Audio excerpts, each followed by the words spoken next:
دنیا میں کئی ایسے واقعات رونما ہوتے ہیں جو خود بخود تاریخ کا حصہ بن جاتے ہیں،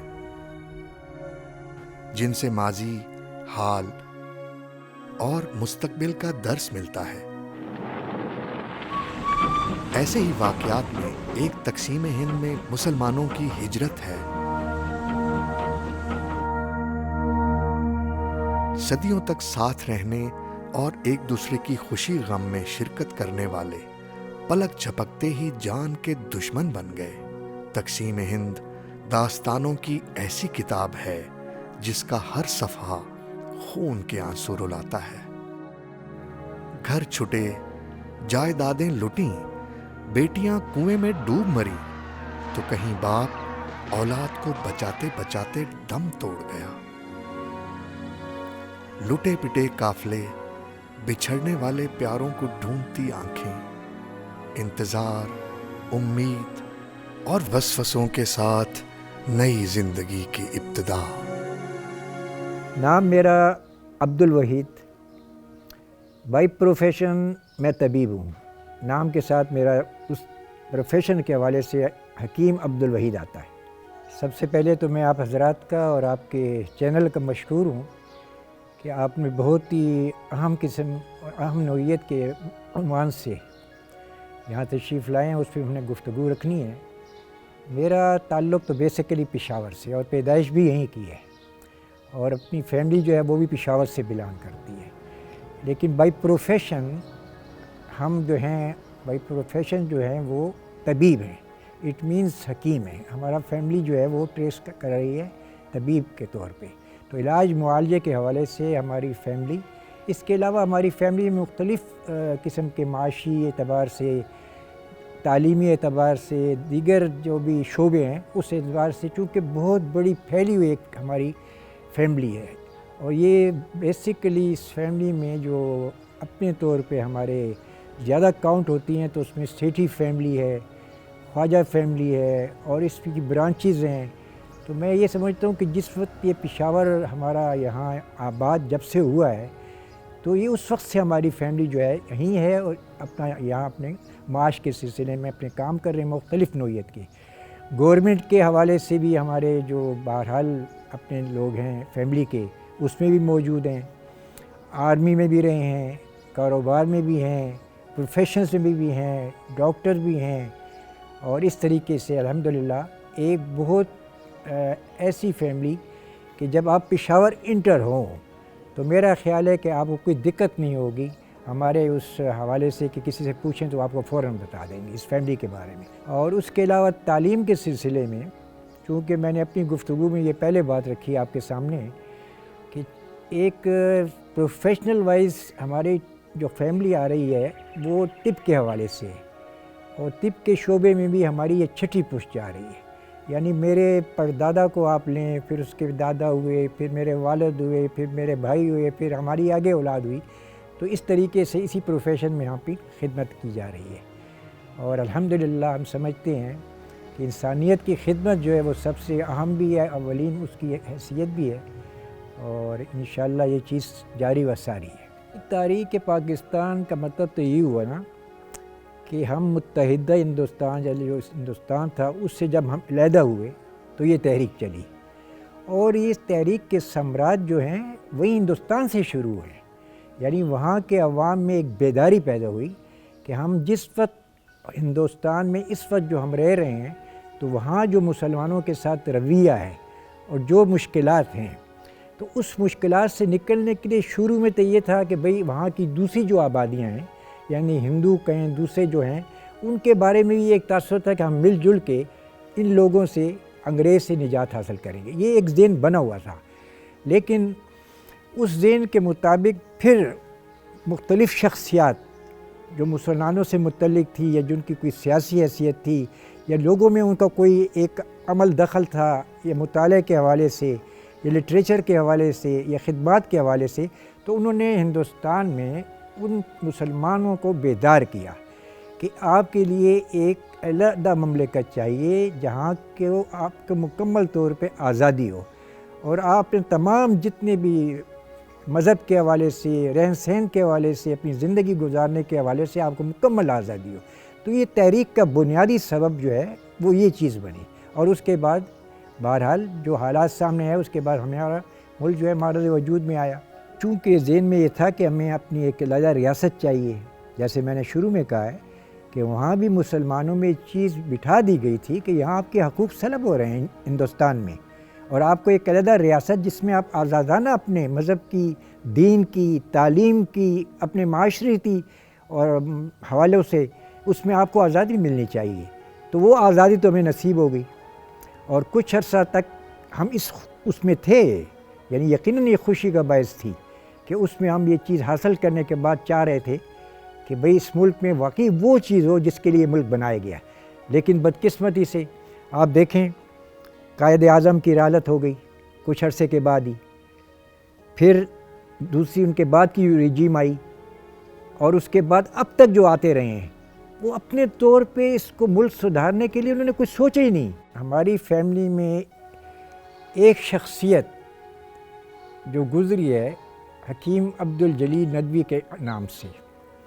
وہ ان کی بڑی قربانیاں ہیں کہ سخانی میں جو واقعات ہوئے تھے، گولیاں چلی تھیں، وہ باقاعدہ اس کو لیڈ کر رہے تھے، اس طرح ہمارے خاندان کے دوسرے افراد بھی۔ تو یہ ایک پورا ایک منظم طریقے سے یہاں کام ہوا، اس کے بعد اس تحریک کو قوت دی گئی اور انہوں نے جیلیں کاٹیں، سزائیں کاٹیں، اور اس طریقے سے وہ انہوں نے اپنا پورا حق ادا کیا۔ چونکہ انگریز اس وقت حکمران تھے، اور انگریز حکمران جو ہے وہ چاہ رہے تھے کہ جو ہم چاہتے ہیں اس کے مطابق سب کچھ یہاں ہو، تو وہ شعور یہاں کے لوگوں کا بیدار ہوا کہ کیا ہم غلام ہیں ان کے کہ جو یہ کہیں گے اس کے مطابق ہوگا۔ تو اس طریقے سے یہ تحریک چلی، اور اس میں ہمارے نامی لوگ جو تھے وہ فرنٹ لائن پہ تھے، جس میں نے ایک ذکر کیا اپنے چچا مرحوم کا، میاں غلام ربانی سیٹھی صاحب تھے، اس طرح اور افراد جنہوں نے اس کام میں بڑا اپنا حصہ کنٹریبیوشن دیا اور الحمدللہ کامیاب رہے۔ یقیناً ایسے حالات میں آپ کو بڑی قربانیاں دینی پڑتی ہیں، یہ محض اس طرح نہیں ہوتا کہ آپ کے نعرے کی حد تک یا کہنے کی حد تک، بلکہ عملاً طور پہ انہوں نے گولیاں کھائیں، زخمی ہوئے، لاشیں اٹھائی گئیں، اور اس کے بعد آزادی نصیب ہوئی۔ تو غالباً اس وقت میری عمر مجھے یاد پڑتا ہے کہ تقریباً 7 سال تھی۔ اب 7 سال کی عمر میں جب اسکول میں جو مجھے یاد آتا ہے، تو ہمارے یہاں جو اسکول کی ابتدائی کلاسیں ہوتی ہیں اس وقت ان کو کچی پکی خاص اور پھر پہلی دوسری تیسری چوتھی، تو میرا خیال ہے کہ کچی خاص اس جماعت میں اس وقت تھا۔ لیکن میں نے اس وقت ایسے کوئی حالات نہیں دیکھے جس طرح ہم نے بہرحال سنا ہے کہ وہاں سے جو کچھ ہوا، کیجولٹیز ہوئیں، لاشوں کی وہ بھری ہوئی ٹرینیں آ رہی ہیں، زخمیوں کو وہ کیا جا رہا ہے، وہ اس حالات میں تو نہ ہم گئے اور نہ عمر ایسی تھی کہ وہاں میں ہوتا۔ لیکن پشاور کی حد تک جو میں نے یہاں واقعات دیکھے اس وقت، چونکہ چھوٹا تھا، تو جیسے میں نے کہا نا کہ ہمارا بیسیکلی جو پیشہ وہ طب ہے، تو قصہ خانی بازار ہی میں ہمارا اپنا دواخانہ تھا، افغانی دواخانے کے نام سے۔ تو وہ اس دواخانہ، اس کے ساتھ اسکول جو اس وقت اسلامیہ اسکول کہلاتی تھی، بہت بڑا، چھٹی جماعت تک تھی، پھر اس کے ساتھ ہمارا آبائی مکان تھا۔ تو اس وقت جو صورتحال تھی تو اس میں ہوتی ہے نا، وہ کوئی ہندوؤں کی اپنی پتیاں ہوتی ہیں جو انہوں نے اپنے رہنے کے لیے بالکل ادب بنائی ہوتی ہیں، جس میں وہ رہن سہن اپنا رکھتے ہیں، اپنی آزادی سے گھومتے ہیں، اور اس کے گیٹ پہ ایک مین دروازہ ہوتا تھا، تو ان کو پتیاں کہتی تھے، اور اس حوالے سے جہاں جہاں وہ ہوتی تھی تو اس میں وہ اپنا طور پہ انہوں نے جو فساد کرنے تھے، یعنی اس قسم کا نہیں تھے خدا نہ خواستہ یا ایسا ہو کہ لوگوں کو مارا گیا ہو۔ جو میں نے دیکھا ہے تو وہ یہی تھا کہ بھئی آگے لگائی جا رہی ہیں، تمام پتیوں پہ شعلے نکل رہے ہیں، اوپر مکان کی چھت پہ جو ہمارا مکان آبائی تھا 6-7 منزلہ،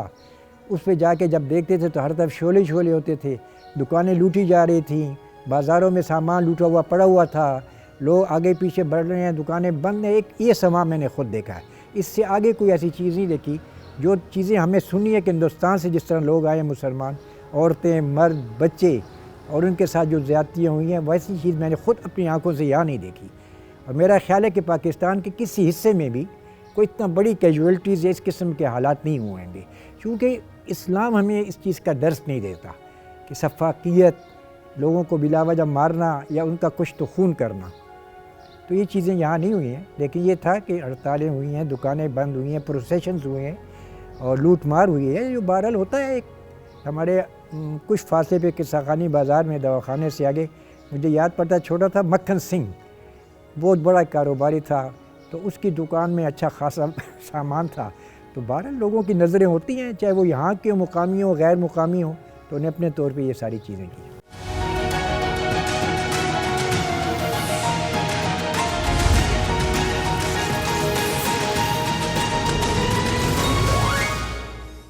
پاکستان بننے کے بعد اقلیتیں جو بھی ہیں، ایسی کوئی صورتحال آج تک پیش نہیں آئی۔ یعنی ہم خود دیکھتے ہیں، اس وقت مجھے یاد نہیں پڑتا کہ ہمارے ساتھ اسکول میں بچے کوئی سکھ تھے، ہندو تھے یا نہیں تھے، مجھے یاد نہیں پڑتا، لیکن غالب اکثریت ہم مسلمانوں کی تھی۔ لیکن آج تو آپ دیکھیں کہ آپ کے اسکولوں میں، آپ کے کالجوں میں، آپ کے کاروبار میں، آپ کے تمام تر جہاں بھی شعبے ہیں، یہی لوگ اپنا کھلم کھلا اپنا کاروبار کر رہے ہیں۔ میری اس پروفیشن میں آپ سکھ حضرات کو دیکھیں کہ انہیں اپنے دواخانے، خالصہ دواخانہ، فلاں یونانی دواخانہ، فلاں دواخانہ، فلاں دواخانہ۔ میں خود چونکہ طب کے ایک ذمہ دار کی حیثیت بات کر رہا ہوں کہ میں پورے پاکستان کی کونسل کا پریزیڈنٹ ہوں، اور جتنی بھی چیزیں ہوتی ہیں خود دیکھتا ہوں، تو ایسی کوئی ان پہ پابندی نہیں ہے، آزادانہ گھوم پھر رہے ہیں، اپنا کاروبار کر رہے ہیں۔ اور یہ آزادی اقلیتوں کے ساتھ میرا خیال ہے ایک مثالی ہے، اس میں کوئی ایسا پہلو نہیں ہے کہ وہ لوگ کہیں کہ ہاں ہم تنگ ہیں۔ اس کے مقابلے آپ ہندوستان کو دیکھیں، اب ہندوستان میں کیا ہو رہا ہے، حضور اکرم صلی اللہ علیہ وسلم کی گستاخی جو کی گئی ہے، اور جس طریقے سے الفاظ ادا کیے گئے ہیں، اور اس کے بعد جنہوں نے اس میں حصہ لیا ہے ان کے مکان جلائے جا رہے ہیں، ان کو مارا جا رہا ہے، پیٹا جا رہا ہے، قید خانوں میں ڈال جا رہا ہے، تو وہ کیا اپنی اس چیز کو ثابت کریں کہ ہم جو ہیں اس میں جو ہے ہمارا، جس طرح وہ کہتے ہیں کہ ہماری جو ریاست ہے اس نے تمام لوگوں کو آزادی دی ہے۔ میرا خیال نعرے کی حد تک، کہنے کی حد تک تو بات ہو سکتی ہے، عملاً ہم دیکھ رہے ہیں کہ وہاں ایسا نہیں ہو رہا، جبکہ ہمارے ملک میں ان کو پوری آزادی ہے۔ اس میں قائد اعظم تو ایک نمایاں شخصیت ہے اس جدوجہد کے حوالے سے۔ جہاں تک اور شخصیات کا تعلق ہے تو بے شمار شخصیات ہیں، لیکن اس میں زیادہ نام جو ہم اس وقت اگر پڑھنا چاہیں، مطالعہ کرنا چاہیں، تو اس میں علامہ اقبال رحمۃ اللہ علیہ کا نام آتا ہے، مولانا سید ابوالعلا مودودی صاحب کا نام آتا ہے، اور اس طریقے سے ایک پہلو وہ جو کہ سیاسی طور پہ قائد اعظم نے اپنا حق ادا کیا، اور اس کے ساتھ ان شخصیات نے ان کی رہنمائی کی اور ان کے ساتھ پورا تعاون کیا، اور یہ مل جل کے پاکستان بنا۔ غالباً ایک دفعہ مجھے یاد ہے کہ ان کی تقریر سنی ہے، اور اس کے بعد علامہ اقبال اور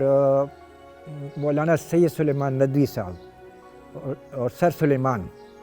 یہ افغانستان کے لیے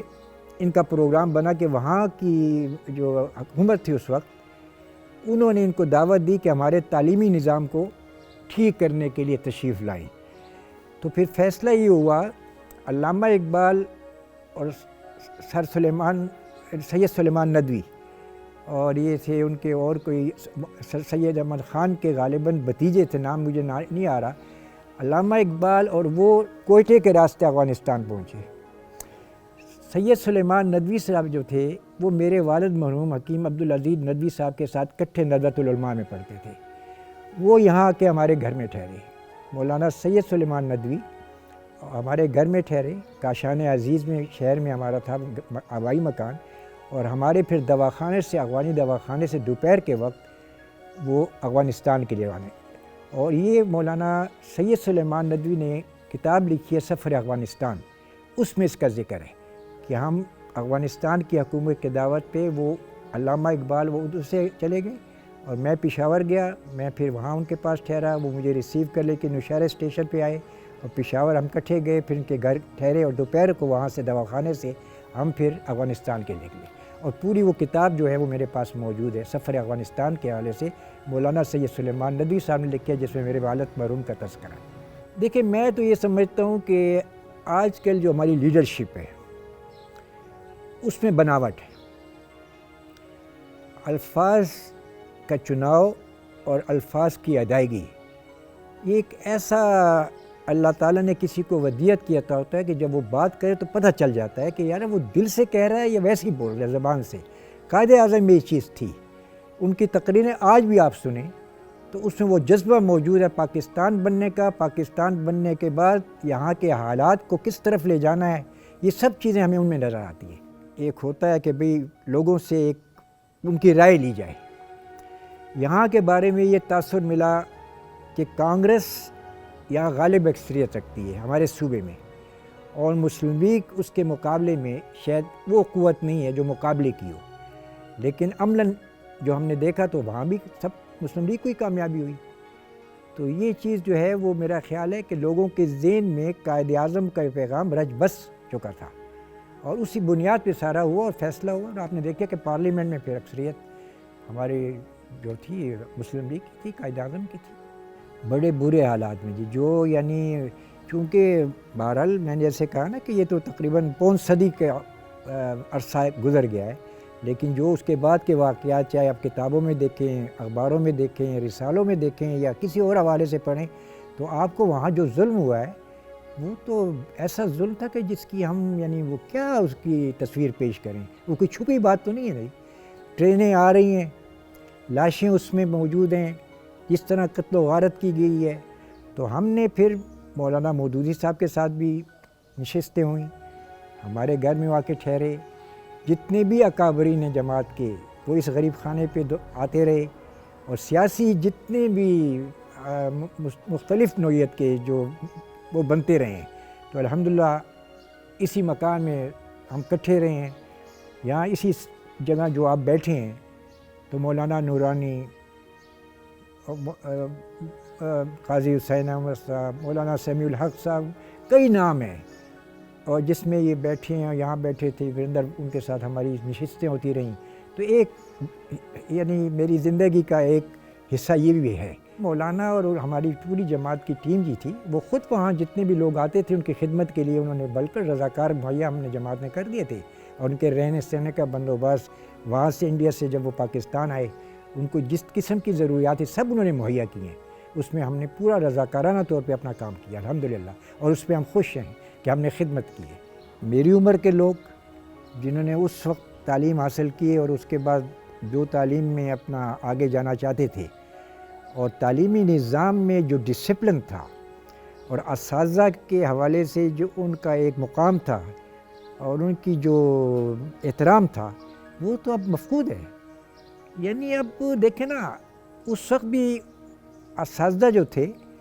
وہ کوئی ایسے طلبہ کے ساتھ کوئی ایسی زیادتی نہیں کرتے تھے، بلکہ پیار محبت سے، اور جہاں ضرورت تھی پھر سرزنش بھی کرتے تھے، لیکن ایم یہ تھا کہ تعلیم جو ہم دے رہے ہیں اس تعلیم کو ہم صحیح معنوں میں اسٹوڈنٹ تک پہنچائیں، اور وہ اس کو حاصل کرتے تھے۔ ایک ماحول ایسا بنا تھا جس میں تعلیم دینے والے اور تعلیم لینے والے دونوں اس میں اپنا حق ادا کرتے تھے، جبکہ آج کل کا جو ماحول ہے وہ ایک دوستانہ ماحول بن گیا ہے۔ یعنی اس میں ہمیں کوئی کباط نظر نہیں آتی، لیکن دوستانہ ماحول کے ساتھ جو بنیادی چیز ہے تعلیم کا لینا، وہ ختم ہوتا جا رہا ہے۔ اس میں کوئی ایسی بات اب نہیں رہی۔ برائے نہ میں تو سمجھتا ہوں کہ اب تعلیم جو ہے یعنی ہمارے ایک سوچ بن گئی ہے نا کہ موجودہ تعلیم جو ہے اس کو ماڈرنائز کیا جائے۔ بچے جو ہیں ایسے ماحول میں آ گئے ہیں کہ آگے بڑھنے کے لیے ان کو مغربی طریقہ تعلیم جو ہے اگر وہ اس کو نہیں سمجھ پاتے تو وہ آگے نہیں جا سکتے، حالانکہ یہ سوچ غلط ہے۔ ہم اپنے اقدار کے مطابق اپنے بچوں کو تعلیم دیں تو میرا خیال ہے ہم وہ سب کچھ حاصل کرتے ہیں جو ہم اسلام نے کہا ہے۔ بنیادی طور پہ ہم تو ایک مسلمان گھرانے سے تعلق رکھتے ہیں، اور آگے ہمارے بچے بھی مسلمان ہیں، لیکن اگر تربیت کے اعتبار سے ہم مغرب کی طرف اپنی نظریں اٹھا کے رکھیں گے تو ہمیں کیا ملے گا وہاں سے؟ مغرب کا جو معاشرہ ہے وہی ہمارے بچوں کے رچ بسے گا نا۔ تو ہمیں تو اپنا اسلام، اپنا دین اپنے بچوں کو دینا ہے۔ تو میرا خیال ہے کہ اس معاملے میں ہم غفلت کر رہے ہیں، انتہائی غفلت کر رہے ہیں، اور اس سے ہمیں نکلنا ہوگا، ورنہ آخر پر ہمارا انجام یہی ہوگا کہ جو کچھ ہمارے پاس ہے وہ بھی ہم ختم کر چکے ہوں گے، اور نہ ادھر کے رہے نہ ادھر کے رہے۔ جب ایک ملک میں آپ اکٹھے تھے ہندوستان میں، اور وہاں یہ چیز محسوس ہوئی تو اس کی بنیاد تو یہی تھی نا کہ آپ کے ساتھ وہ رویہ روانی رکھا جا رہا جس کا تقاضا ہے۔ تو اس بنیاد پہ پاکستان بنا۔ تو میں تو سمجھتا ہوں یہ تو کھلی بات ہے کہ پہلے کاروبار جو ہوتا تھا تو وہ بھی ہمارے ہاتھوں میں وہ چیزیں نہیں تھیں۔ ہم یہاں، میں پشاور کی مثال آپ کو دیتا ہوں، چونکہ میں چھوٹا تھا لیکن کاروبار ہم کرتے تھے، لیکن کاروبار میں وہ وسعت اور اس کو آگے پھیلانا اور اس کو آگے بڑھانا اور اس کو یہ بتانا کہ ہم میں اتنی صلاحیت ہے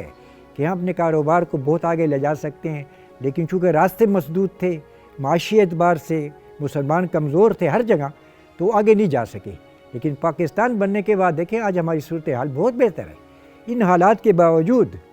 کہ ہمیں اقتدار میں وہ لوگ نہیں ملے جو مخلص ہو، لیکن اپنے طور پہ مسلمان ہونے کی حیثیت سے اپنے ملک پاکستان میں ہم سمجھتے ہیں کہ ہم نے ماشاءاللہ اپنی حیثیت میں بہت آگے ترقی کر لی ہے۔ یوتھ کو اگر آپ ایک ڈائریکشن میں لے جانا چاہیں تو وہ تو اس کے تمنا بھی رکھتے ہیں، خواہش بھی رکھتے ہیں، لیکن لیڈرشپ ہماری جو ہے وہ اپنے مفادات کے لیے سب کچھ کر رہی ہے۔ بڑی معذرت کے ساتھ اس وقت بھی اگر آپ سچویشن دیکھیں نا تو یوتھ اٹھ کھڑی ہوئی ہے، کیونکہ اس کو سامنے کوئی ایسی لیڈرشپ نظر نہیں آ رہی۔ لیکن لیڈرشپ نظر آنے کے بعد اس کے نتائج جو ہم دیکھ رہے ہیں یوتھ کے لیے شاید مفید ہو،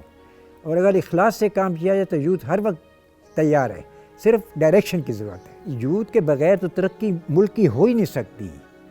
یوتھ چاہے گی اور اس ملک کو سنبھالے گی تو وہ سنبھال سکتی ہے۔ ہم عمر کے اس حصے میں ہیں کہ ہم تو اپنی یوتھ ہی سے اس چیز کا وہ تقاضا بھی کریں گے اور امیدیں بھی رکھیں گے کہ اگر اس کے لیے وہ ذرا آگے بڑھ کے اپنے ملک کو بچانا چاہیں۔ اور میرا تو یہ پیغام ہے آپ کے سوال کے حوالے سے، بہرحال ایک پاکستانی کے حوالے سے اور پاکستانی میں بستے ہوئے جو میں نے عرصہ گزارا ہے، اور جو حالات اس ملک کے بنانے کے لیے اس وقت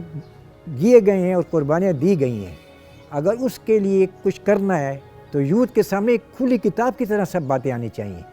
آپ پورے ملک میں اس قسم کے انٹرویوز لے رہے ہیں تو میرا خیال ہے ان انٹرویوز ہی کے حوالے سے اگر یہ بات ان تک جاتی ہے تو میری بات میں شاید اتنا زیادہ اس چیز کا کوئی حصہ نہ ہو، لیکن یقیناً ایسے لوگ یہاں موجود ہیں۔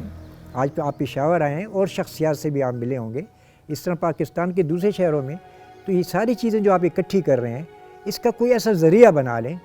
تاکہ یہ چیزیں ان تک پہنچیں اور اس کے بعد وہ اپنی ذمہ داری کو محسوس کریں۔